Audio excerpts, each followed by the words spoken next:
Riding PH. Ma'am Cherry, what is the Breakfast Charity Ride series all about? Ano ba to? Yes, so Breakfast Charity Ride, it's actually an organized project between two clubs. So here sa grupo po namin, we actually tried to put together different clubs to support this. Okay? And unlike other event, normally isang araw lang nila kinoconduct yung ride. Diba?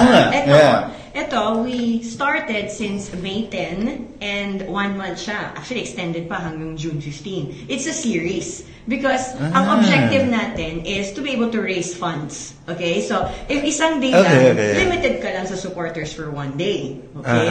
Kasi alam naman natin ang mga riders, they have already formed a schedule of rides, destination, ganyan. Pero gusto nilang sumuport. It's just that these are available. Diba? So pwede ka sa other days. So if rider ka, alam mo yan, linggo-linggo may mga lakad kayo. Diba?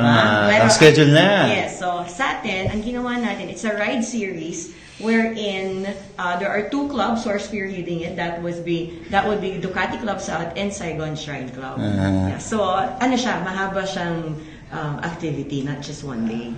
Okay, you mentioned, Ma'am Sherry,